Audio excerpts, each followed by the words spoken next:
Bem-vindo ao podcast O Lado Bom. Eu sou o Rodrigo Morti. E eu sou o Lupa Santiago. E semanalmente teremos um convidado bem especial, um super playlist e um bate-papo com muita música e atualidades. Sempre trazendo o lado bom. E no primeiro bloco, o outro lado. O programa de hoje está muito legal, um programa totalmente dedicado ao cinema. Em 2020 a gente lembra o centenário de Fellini, a gente se despede do Ennio Morricone, grande compositor aí de trilhas memoráveis do cinema.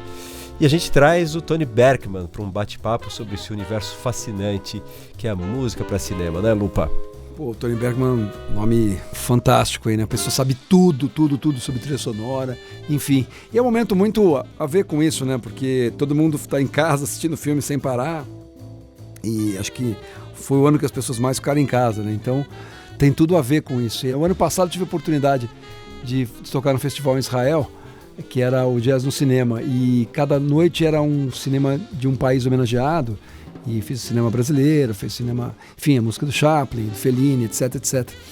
E era um músico de cada país, e eu fui pelo Brasil, enfim, fizemos os shows, foi muito bonito o festival. Quando eu voltei emocionado, ter participado de tanta coisa interessante e muito inspirado. Aí na volta, o Rodrigão aqui, o Rodrigo Morti, ele, além desse podcast, ele é um sensacional arranjador, de mão cheia, e procurei o Rodrigo, e aí começamos a fazer esse show que é nas telas do jazz, que começou com o cinema europeu e depois o Rodrigo fez os arranjos para a música do Fellini, entre outros, né? Inclusive no Morricone também. E a gente ainda vai fazer do cinema brasileiro, cinema americano, enfim, tem tanta coisa boa, né? Mas fala aí você, né, como foi escrever essa música, enfim, música tão rica, compositores tão fortes, né? Ah, sim, a primeira edição foi dedicada ao cinema italiano, né? Especialmente trazendo a música do Nino Rota e do Ennio Morricone, né? Talvez os maiores expoentes da música de cinema desse país, né? E escrever arranjo de música bem feita é muito fácil, né? E com o time que estava tocando também foi incrível. Enfim, fiquem ligados aí que esse projeto ainda vai ter desdobramentos e muita coisa boa vem por aí. Quem tiver interesse pode ver no YouTube, tem esses vídeos também. Foram gravados acho que de celular, mas tem esses vídeos do Sesc Pinheiros, dia 14 de fevereiro desse ano, aí, de 2020. Enfim, nas telas do jazz, música do cinema europeu.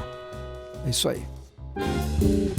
Lado a lado, toda semana um convidado especial para bater um papo com a gente sobre atualidades e muita música. Estamos aqui com Tony Berkman, autor do livro A Música do Filme, tudo que você gostaria de saber sobre a música de cinema. Uma baita referência bibliográfica aí sobre o tema em língua portuguesa, que já está na sua 5ª edição. Tony, muito obrigado, é um prazer te receber aqui. Obrigado poxa, um prazer estar aqui com vocês, obrigado pelo convite. Então, Tony, fala um pouco sobre o seu livro, sobre esse universo que é tão fascinante, né, que é a música para cinema. Sim, o livro foi escrito assim, sob a ótica de um músico, né? Então tem esse título meio engraçadinho, tudo que você gostaria de saber, mas é realmente para dividir com o público em geral, assim, os cinéfilos, leigos, para qualquer pessoa que tenha um interesse por cinema, dividir um pouco da minha paixão pela trilha sonora, pela música original composta para os filmes e tal. E eu percebi que na época tinha uma lacuna grande na literatura brasileira sobre isso. Existem bons livros, mas nesse meio de campo entre o leigo e o universo da produção da música de cinema, eu sentia muita falta de um livro introdutório ao assunto. E aí foi uma satisfação, porque o livro foi muito bem recebido, ele está cheio de causos e histórias do processo, desde o casamento da música com o cinema, lá no cinema mudo, até os dias de hoje. É um panorama, assim, é uma introdução que eu procurei fazer bem divertida e bem prática, assim, porque ali tem uma seleção de compositores, uma seleção de filmes, um pouco do panorama histórico da evolução dessa arte que é super apreciada, mas na real pouco conhecida, né?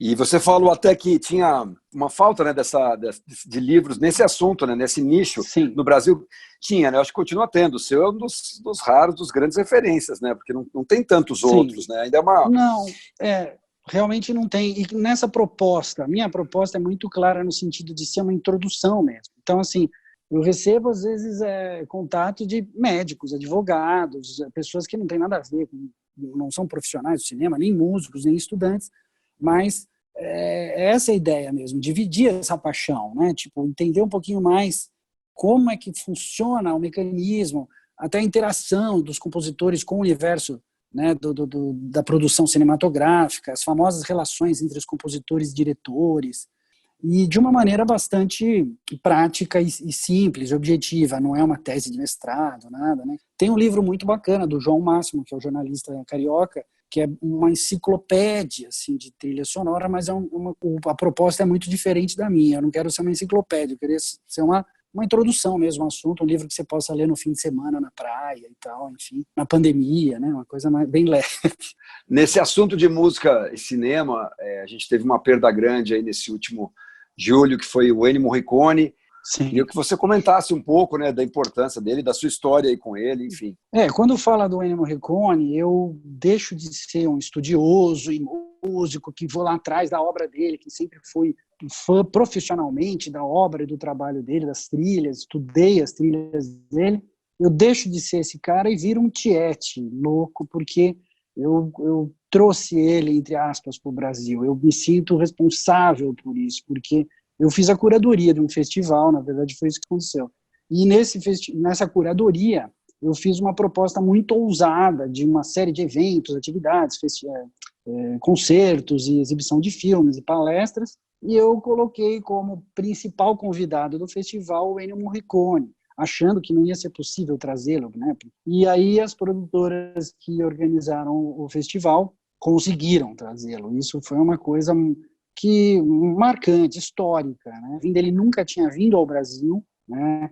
Nunca tinha vindo à América Latina, então foi um acontecimento mesmo. Ele já tinha os seus 78, se não me engano, isso foi em 2007, e foi especial porque não só como tiete, assim, como fã, como baba-ovo do mestre, mas também me ajudou a desmistificar alguns conceitos e alguns preconceitos que a gente tinha em relação à personalidade dele, ao método de trabalho, quem é esse cara, né, afinal. Ele chegou no Rio, em voo direto de Roma, e não quis dormir, não quis descansar, ele tinha uma certa idade, mas ele falou, não, vamos fazer um ensaio no próprio dia, às 3 da tarde, e chegou lá, a Orquestra Petrobras Sinfônica, e ele entrou, pediu para todo mundo sair, ficarem só os músicos, né, e ficou eu e a tia Maria, a dona Maria, que é hoje a viúva dele, né, e a hora que ele começa o ensaio, ele começa a tocar o tema da Débora, do Era Uma Vez na América.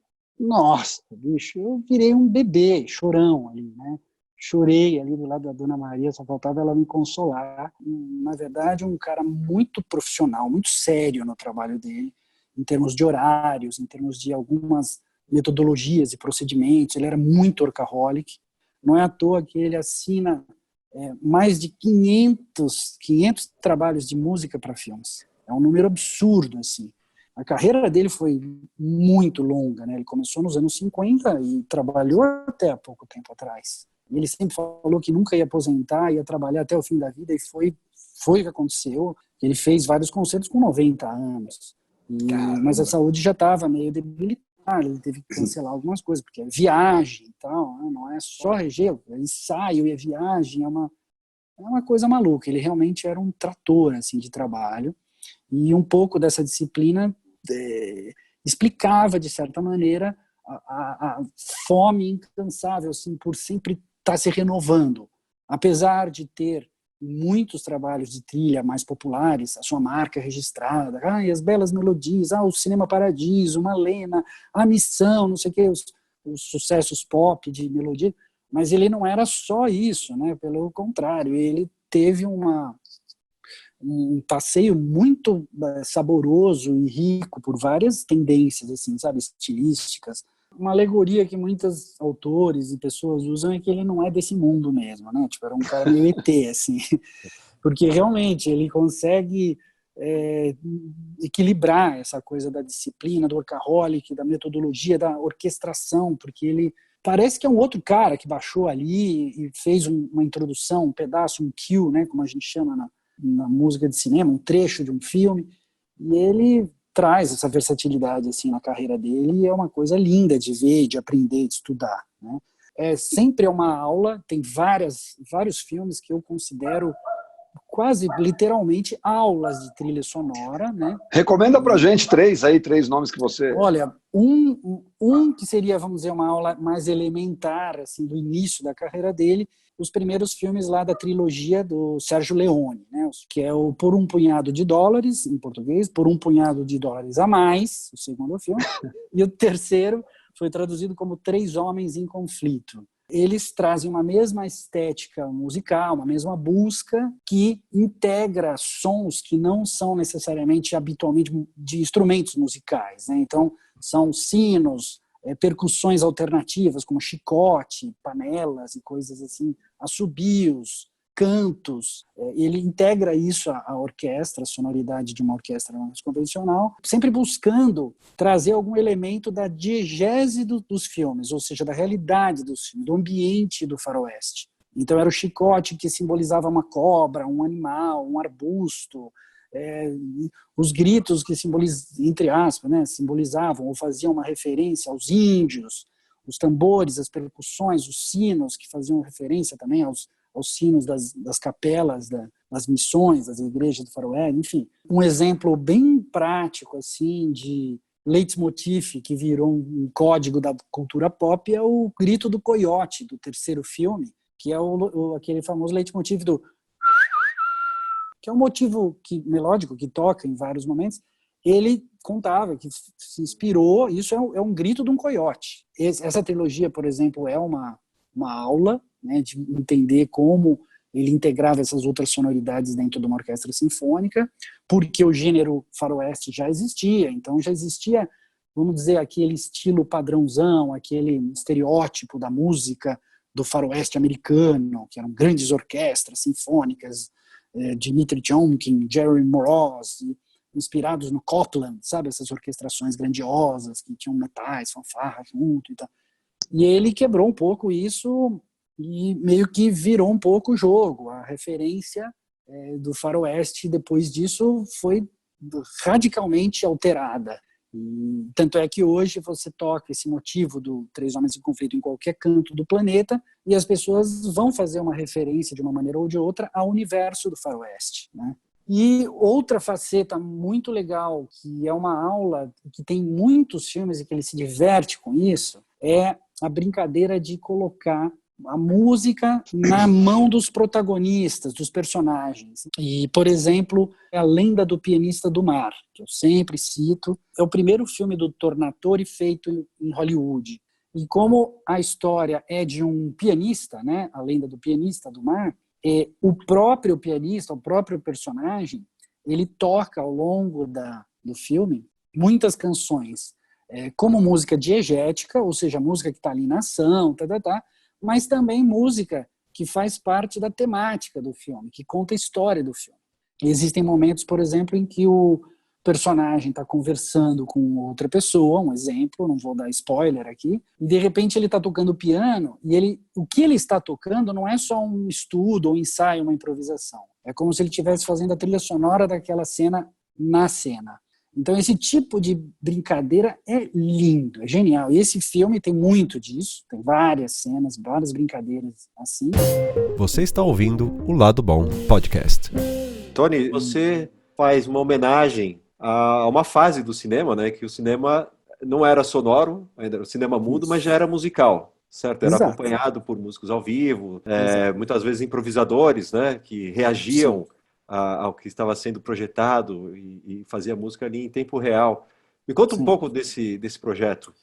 No início do cinema, antes da invenção da trilha sonora, o filme era mudo, mas existia quase sempre um acompanhamento musical dos filmes, que eram projetados, obviamente, sem nenhum tipo de som. Quase sempre, em várias culturas, em vários países, existia, inclusive no Brasil, né, existia essa situação em que, de uma forma ou de outra, isso variava muito, lógico, mas músicos estavam ali presentes durante as exibições de filmes, né? E, na maioria das vezes, eram músicos improvisadores. Foi nessa época do cinema mudo, que durou mais ou menos 30 e poucos anos ali é que, na verdade, começou o casamento da música com o filme.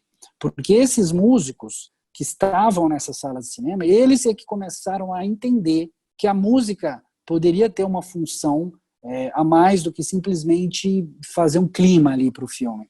E não, os músicos perceberam que eles poderiam fazer uma diferença tremenda, eles poderiam ajudar muito os filmes, eles poderiam ajudar a conexão das pessoas com os filmes, eles poderiam, inclusive, estragar filmes, mas essa arte de fazer ao vivo se perdeu no tempo. E aí, ao longo do século XX, alguns festivais, algumas coisas promoviam as atividades, né, de acompanhamento musical ao vivo e tudo. E eu, depois de um certo período, eu vi um músico que tinha 96 anos de idade, em Hollywood, isso, num cineminha chamado Silent Movie Theater. Que legal! Isso foi em 2008, já faz um tempão, e eu vi esse cara tocando. Esse cara era um pianista, chamava Bob Mitchell. Quando eu vi esse tiozinho tocando, eu tive uma epifania, porque ele fez uma coisa que tinha um vocabulário de informação, de narrativa, de truques, de onomatopeias, de licks, de todos os truques que você puder imaginar, ele tinha na ponta dos dedos. E aí eu descobri, enfim, que ele era um músico que tocou no cinema mudo de verdade. Ele começou a tocar no cinema aos 12 anos de idade, em 1924. Eu falei, não é possível, eu nunca vi isso. Não que a música dele fosse exuberantemente virtuosística ou espetacular, mas o conteúdo era espetacular, entendeu? Ele estava dialogando com o filme. Exato, orgânico. Né? Incrivelmente apropriado, conectado, sincronizado, e toda essa linguagem me fascinou muito, porque era uma coisa que eu mais ou menos conhecia, aqueles truques, mas eu nunca tinha visto aquilo ao vivo. E eu falei, alguém precisa fazer isso. No final, eu voltei, depois de um ano aqui no Brasil, um amigo que estava, na verdade, 2 amigos que fazem projeção de cinema mudo, me convidaram para fazer uma experiência. E aí eu fui de cara de pau, comecei a fazer essa experiência e vi que, pela resposta das pessoas, e vi que a coisa funcionou. E aí eu decidi criar, então, o Cinepiano. Vamos conversar um pouquinho sobre o jazz, Tony. Conta para mim um pouquinho dessa relação, de alguns exemplos e da sua visão disso aí também. Olha, para vocês terem uma ideia, a gente fala do Cinepiano e do acompanhamento musical de cinema mudo. Nessa época, o jazz estava bombando, né? Vocês podem imaginar, particularmente nos Estados Unidos, o jazz no começo dos anos 20. Então, isso era uma coisa que entrava direto no cinema.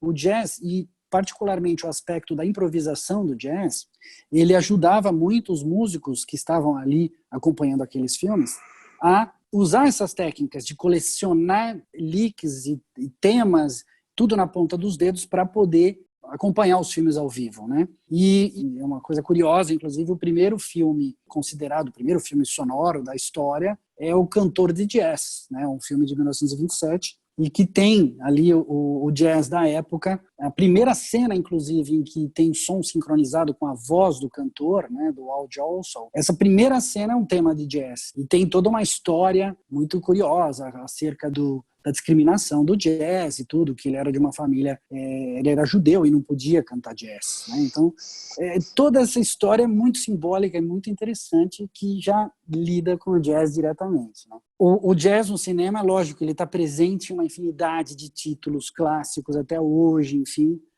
mas eu queria destacar 2 exemplos. Primeiro é o Bernard Herrmann, que, por exemplo, na trilha do Taxi Driver, ali tem um trabalho jazzístico muito interessante. E do mestre Ennio Morricone, um filme que eu contei, que é A Lenda do Pianista do Mar. É interessante porque esse pianista, o protagonista desse filme, ele em vários momentos ele toca jazz. E ele duela, tem um duelo de piano no filme, tudo é uma coisa maravilhosa. E é uma recomendação também, que é um tema de jazz ali. Depois ele muda, ele se transforma, ele se metamorfoseia em outras leituras, mas o início é um jazz lindo. Pô, que legal, que legal. Obrigado, Tony. O Lado B. Aqui a gente apresenta e comenta uma playlist exclusiva elaborada pelo Lupa Santiago e por mim, Rodrigo Morte.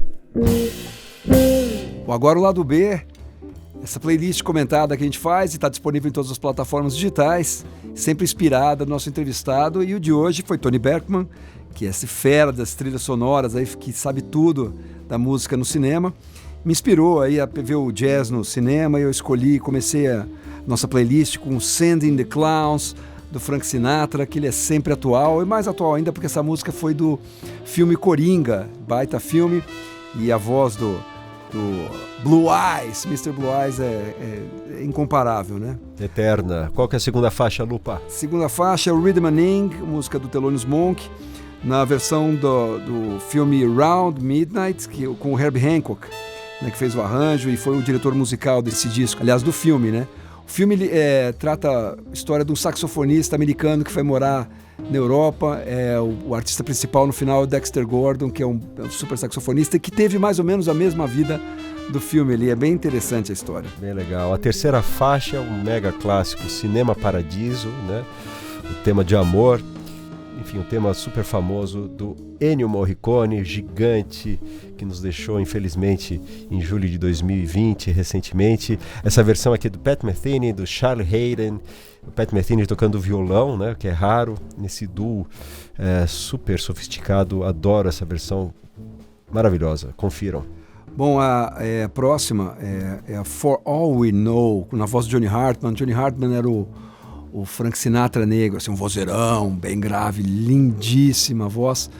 Não é todo mundo conhece, não, mas é um cara assim, imperdível, um super cantor de jazz das antigas. E esse filme, The Bridges of Madison, né, que trouxe essa música. Aliás, o Clint Eastwood, que é o diretor, sempre colocava nos filmes dele as trilhas sonoras de jazz, né? Ele é um fanático em jazz e para esse filme ele escolheu o Johnny Hartman aí para essa música. Para fechar a playlist, a gente escolheu When We Wish Upon a Star, outro super clássico, né? Acho que é a trilha do Pinóquio, né? E esses temas da Disney têm uma relação também muito estreita com o jazz, né? Vários músicos de jazz gravaram esses temas, acabaram virando standards do repertório. Nesse caso aqui, a gente escolheu a gravação do Gregory Porter, desse disco que é uma coletânea, né? Jazz Loves Disney. Gregory Porter, super cantor, ganhou vários Grammys aí e nos presenteia com uma interpretação primorosa desse tema lindíssimo, When We Wish Upon a Star. Bom, e essa playlist tá como Lado Bom Podcast, #3, em todas as plataformas digitais, de forma gratuita para você.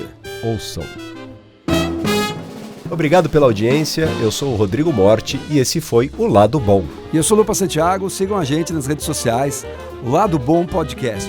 Valeu e até a próxima.